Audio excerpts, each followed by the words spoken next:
여러분, 혹시 이사한 뒤로 일이 잘 안 풀리거나 몸이 자꾸 아픈 경험을 해보신 적 있으신가요? 또는 반대로 이사를 갔더니 갑자기 운이 트이고 좋은 일들이 연달아 일어난 경험은 없으셨나요? 만약 그렇다면 그 이유는 바로 우리가 살고 있는 집의 층수 때문일지도 모릅니다. 한번 생각해 보세요. 어떤 사람은 새 집으로 이사 간 후 건강이 나빠지고 사업이 어려워지는 반면 또 어떤 사람은 이사 후 인생이 술술 풀립니다. 이게 과연 단순한 우연일까요? 아니면 우리가 모르는 중요한 원리가 숨겨져 있는 걸까요? 오늘은 풍수의 관점에서 층수가 우리 운세에 미치는 영향을 알아보고 좋은 기운을 얻는 방법까지 함께 살펴보겠습니다. 먼저 시작하기에 앞서 구독과 좋아요 버튼을 눌러주시기 바랍니다. 여러분의 소중한 응원이 저에게는 큰 힘이 됩니다. 저도 여러분의 가정의 행복과 건강이 가득하시기를 매일 기도드리고 있습니다. 풍수에서는 땅의 기운이 사람에게 직접적인 영향을 미친다고 봅니다. 예로부터 사람들이 터를 잡을 때 산세와 물길을 살폈던 것도 이 때문입니다. 하지만 아파트처럼 높은 건물에서는 층수에 따라 기운이 다르게 작용하기 때문에 어떤 층에 사느냐가 중요해집니다. 그렇다면 층수별로 어떤 기운이 흐르고 있을까요? 1층과 2층은 마치 나무의 뿌리처럼 땅의 기운을 직접 흡수하는 곳입니다. 자연의 기운을 가장 가까이서 받을 수 있어 안정적인 느낌을 주지만 동시에 외부 환경의 영향을 많이 받습니다. 도로변이라면 소음과 먼지, 바깥에서 들어오는 다양한 기운이 실내에 영향을 줄 수 있어요. 특히 습기가 많은 지역이라면 곰팡이 문제도 생길 수 있습니다. 3층에서 7층은 마치 큰 나무의 줄기처럼 땅의 기운과 하늘의 기운이 적절히 조화를 이루는 곳입니다. 풍수적으로 가장 균형 잡힌 층으로 평가되며 주거 환경이 비교적 안정적입니다. 8층에서 10층은 공중에 떠 있는 듯한 기운이 흐르는 곳입니다. 2층에서는 바람이 더 강하게 불고 땅의 기운이 희미해지기 시작합니다. 전망이 좋고 공기가 맑아 보이지만 안정적인 기운이 약해질 수 있어요. 11층에서 15층은 마치 높은 산 위에 올라선 것처럼 바람의 흐름이 강하고 기압 차이가 크게 느껴지는 층입니다. 풍수적으로 보면 2층에서는 땅의 기운이 미치지 않아 금전운이나 건강운이 불안정할 가능성이 있습니다.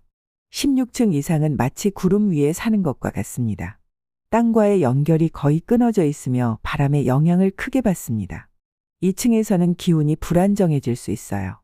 실제 사례를 하나 들려드릴게요. 50대 초반의 한 부부는 10년 넘게 운영하던 식당이 잘 되지 않아 고민 끝에 새로운 집으로 이사를 결정했습니다. 이전에는 6층에 살았지만 이번에는 전망이 좋다는 이유로 22층을 선택했습니다. 그런데 이사 후 몇 달이 지나면서 문제가 생겼습니다. 남편은 건강이 악화되어 병원을 자주 다니게 되었고 식당 매출도 점점 줄어들었습니다. 가족들은 이유를 몰랐지만 나중에 풍수를 공부한 지인의 조언을 듣고 문제를 해결하기 시작했습니다. 가장 먼저 한 것은 집안에 흙이 담긴 큰 화분을 여러 개 두고 침대 위치를 조정한 것이었습니다. 또한 실내 조명을 따뜻한 색감으로 바꾸고 물의 기운을 보완하기 위해 작은 분수를 설치했습니다. 몇 개월 후 남편의 건강은 점점 회복되었고 식당도 다시 활기를 찾았다고 합니다. 그렇다면 이제 각 층수별로 기운을 좋게 만드는 방법을 자세히 알아보겠습니다. 먼저 저층에 사시는 분들을 위한 이야기를 해볼게요. 1층이나 2층, 3층에 살고 계신다면 현관이 특히 중요합니다. 현관은 기운이 들어오는 첫 관문이기 때문이에요. 현관에 밝은색 매트를 깔아주시면 좋습니다. 이렇게 하면 좋지 않은 기운이 집 안으로 들어오는 것을 막아줄 수 있어요. 거실에는 공기정화 식물을 두시면 좋습니다. 산세베리아나 스파티필름 같은 식물들이 특히 좋은데요. 이런 식물들은 습기도 조절해주고 공기도 깨끗하게 만들어줍니다. 창문 근처에는 작은 풍경이나 크리스탈을 걸어두세요. 이것들이 나쁜 기운은 막아주고 좋은 기운은 들여보내는 역할을 한답니다. 중간층에 사시는 분들은 조금 더 자유롭게 인테리어를 하실 수 있어요. 4층에서 10층 사이는 기운이 가장 안정적인 곳이거든요. 하지만 그렇다고 아무렇게나 해도 되는 건 아닙니다. 거실 중앙에는 원목으로 된 가구를 두시면 좋아요. 원목은 자연의 기운을 가지고 있어서 집안의 기운을 더욱 안정되게 만들어줍니다. 동쪽 창가에는 녹색 식물을 키워보세요. 아침 햇살을 받는 식물들은 특별한 생명력을 가지고 있어서 집안의 활기를 불어넣어 준답니다. 현관 신발장은 늘 깨끗하게 정리해 두시고요. 지저분한 신발장은 좋은 기운이 들어오는 것을 막아버립니다. 이제 고층에 사시는 분들을 위한 이야기를 해볼게요. 11층 이상의 고층에 살고 계신다면 특별히 신경 써주셔야 할 부분들이 있습니다. 우선 실내에 무게감 있는 화분이나 자연석을 두시면 좋아요. 높은 곳에 살수록 땅의 기운이 약해지기 때문에 이런 방법으로 땅의 기운을 보충해 줄 수 있답니다. 화분은 너무 크지 않은 것으로 선택하시되 흙을 넉넉히 담아주세요. 자연석은 현관이나 거실 한켠에 두시면 됩니다. 조명도 매우 중요한데요. 고층에서는 특히 따뜻한 색감의 조명을 사용하시는 게 좋습니다. 차가운 흰색 조명은 피하시고 은은한 노란빛이 도는 조명을 선택하세요. 이렇게 하면 바람이 많이 부는 고층의 차가운 기운을 중화시킬 수 있어요. 창문도 신경 써주셔야 하는데요. 고층의 경우 두꺼운 커튼을 설치하시는 것이 좋습니다. 낮에는 열어서 햇빛을 충분히 받고 저녁이 되면 꼭 닫아주세요. 이렇게 하면 밤사이 들어올 수 있는 차가운 기운을 막아줄 수 있답니다. 특히 침실 관리가 중요한데요. 침대는 절대로 창문과 일직선상에 두시면 안 됩니다. 창문으로부터 비스듬히 위치하도록 해주시고 침대 주변에는 따뜻한 색감의 이불이나 커튼을 두세요. 베개 밑에는 작은 자수정이나 창석을 두시는 것도 도움이 됩니다. 제가 얼마 전에 만난 한 고객님은 23층에 살면서 불면증으로 고생하셨는데요. 이런 방법들을 적용하시고 나서는 숙면을 취하실 수 있게 되었답니다. 이제 계절별로 신경 써야 할 부분들을 알려드릴게요. 우리나라는 사계절이 뚜렷하기 때문에 각 계절마다 다른 관리가 필요합니다. 봄이 되면 황사와 미세먼지가 많아지죠. 이때는 창문을 활짝 열어두기보다는 하루에 2번, 아침 저녁으로 10분씩 환기하는 게 좋습니다. 특히 고층에 사시는 분들은 바람이 강할 때 창문을 여시면 좋지 않은 기운이 한꺼번에 들어올 수 있으니 주의하세요. 여름에는 강한 햇빛 관리가 중요합니다. 저층에 사시는 분들은 직사광선을 막아주는 차양막이나 블라인드를 설치하세요.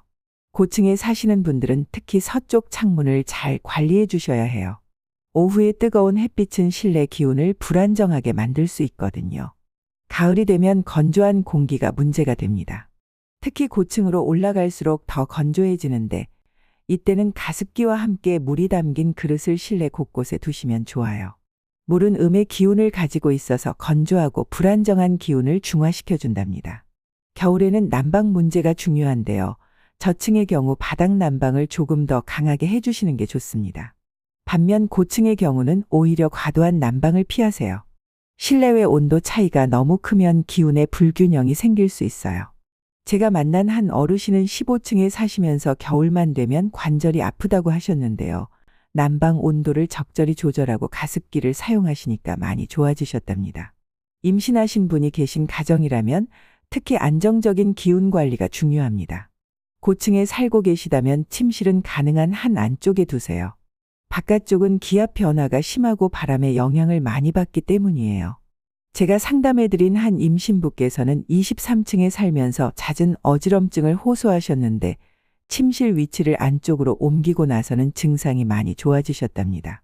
어린 아이가 있는 가정에서는 활동량이 많은 것을 고려해야 해요. 특히 고층의 경우 창문 안전에 더욱 신경 써야 하는데 창문 앞에 식물이나 낮은 가구를 두어 자연스러운 안전장치를 만들어주세요. 어르신들이 계신 가정은 또 다른 관리가 필요합니다. 고령자분들은 기압 변화에 더 민감하시기 때문에 가능하다면 10층 이하의 중저층을 추천드려요. 하지만 이미 고층에 살고 계시다면 실내 습도 관리와 함께 창문 근처에 식물을 많이 두어 기압 변화를 완충시켜 주는 것이 좋습니다. 반려동물과 함께 사는 가정도 많으실 텐데요. 동물들은 사람보다 기운에 더 민감합니다. 특히 고양이의 경우 고층에서는 더욱 예민해질 수 있어요. 이런 경우에는 캣타워를 창가가 아닌 안쪽 벽면에 설치하고 편안히 쉴 수 있는 공간을 여러 군데 만들어주세요. 재택근무를 하시는 분들은 일하는 공간의 위치가 매우 중요한데요. 재택근무를 하시는 분들은 일하는 공간을 어떻게 만드느냐가 정말 중요합니다. 특히 고층에 사시는 분들은 창문 바로 앞에서 일하지 마세요. 계속되는 기압 변화와 강한 바람 때문에 집중력이 떨어질 수 있거든요.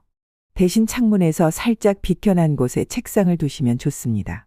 건강 운도 층수와 깊은 관계가 있는데요. 저층에 사시는 분들은 습기 때문에 관절이 안 좋아질 수 있어요. 반대로 고층에 사시는 분들은 혈압이나 심장이 안 좋아질 수 있습니다. 하지만 너무 걱정하지 마세요. 이런 것들은 모두 적절한 관리로 충분히 좋아질 수 있답니다. 그렇다면 돈이 잘 모이는 층수는 어디일까요? 보통 3층에서 7층 사이가 재물운이 가장 좋다고 합니다. 하지만 다른 층수라고 해서 실망하실 필요는 없어요. 어떤 층수든 그에 맞는 관리만 잘 해주시면 좋은 기운을 받을 수 있기 때문입니다. 우리가 살고 있는 집은 단순한 건물이 아니에요. 우리의 건강과 행복 그리고 미래가 함께 자라나는 소중한 공간입니다. 지금 살고 계신 곳이 마음에 들지 않는다고 해서 너무 조급해하지 마세요. 오늘 알려드린 방법들을 하나씩 실천하다 보면 분명 좋은 변화가 찾아올 거예요. 오늘 영상이 도움이 되셨다면 구독과 좋아요, 알림 설정 잊지 마시고 여러분이 현재 원하시는 것들 댓글로 적어주세요. 함께 빌어드리겠습니다. 마지막으로 여러분이 사랑하는 사람과 이 영상을 함께 나눠주세요. 복은 나눌수록 커지는 것임을 잊지 마세요. 오늘도 함께 해주셔서 감사합니다.